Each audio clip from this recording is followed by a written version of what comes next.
नमस्कार मित्रांनो, बांधकाम कामगार योजना खरं तर ही योजना बांधकाम कामगाराच्या बळकटीकरणासाठी आहे। त्या माध्यमातून त्यांना विशिष्ट लाभ होणार आहे। त्यांच्या मुलांच्या शिक्षणासाठी असो किंवा त्यांच्या कामादरम्यान काही अपघात झाले असले तर त्यांच्या विमा संदर्भात असो, अशा अन्य बऱ्याचशा त्यालाच बांधकाम कामगार योजनेलाच पेटीची योजना म्हणून आपल्या विदर्भामध्ये प्रचलित आहे। तर या योजनेसाठी बांधकाम कामगारांनी नोंदणी करणे अपेक्षित असते, परंतु बांधकाम कामगाराऐवजी बराचसा दुसरा वर्ग यासाठी नोंदणी केलेला दिसतो, जो की प्रायव्हेट जॉब करतो, सरकारी जॉब करतो, ज्यांच्याकडे 10 ते 20 एकर शेती आहे, ज्यांच्याकडे खुद्द 1-2 माणसं कामासाठी आहे, असे व्यक्ती त्या बांधकाम योजनेचा लाभ घेताना दिसतो।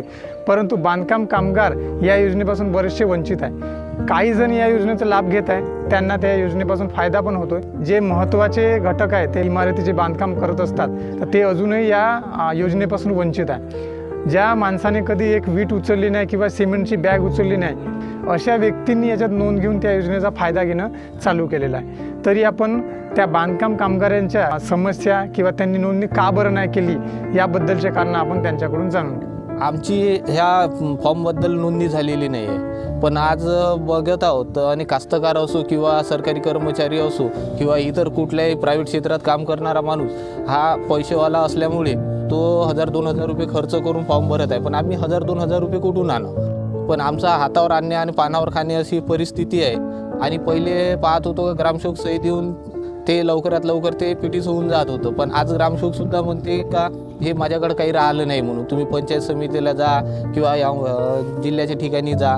तर आम्ही काय करावं? आम्ही मिस्त्री काम करत असतो, पण जो लाभ आम्हाला मिळायचा तो भलत्यालाच मिळून राहिला। ग्रामपंचायतवाल्याला जे माहीतच आहे का मिस्त्री कोण काम करते कोण नाही करत, आता ही गावातलीच गोष्ट राहिली, हे साऱ्यालाच माहीत आहे का मिस्त्री कोण आहे नाही आहे। पण ह्या मिस्त्रीचा लाभ जो आहे तो आम्हाला मिळाला पाहिजे, कारण की आम्ही मिस्त्री आहोत। आम्ही फॉर्म भरायला गेलतो, आम्हाला 1000-2000 रुपये मागते। आम्ही मजुरी काम करतो, कुठून भरायचे?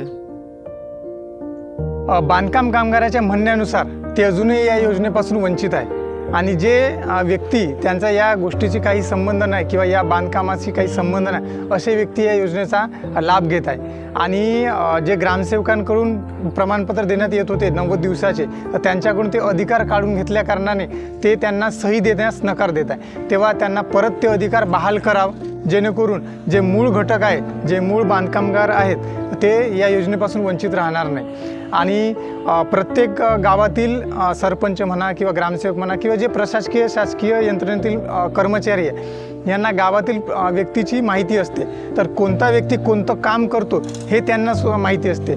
तेव्हा नेमके बांधकामगार जे आहे त्यांनाच ते प्रमाणपत्र देण्यात यावे याकडे लक्ष देणे गरजेचं आहे। त्याच्यानंतर जी होणारी लूट आहे, साधारण 2 ते 3 हजार रुपये ते प्रति एक नोंदणी घेऊन राहिले काही, तर त्यांच्यावर सुद्धा एक निर्बंध लावण्याची गरज आहे। तरी बांधकामगार यांच्या म्हणण्यानुसार फक्त आणि फक्त त्यांनाच या योजनेचा लाभ मिळावा अशी त्यांची विनंती आहे। धन्यवाद।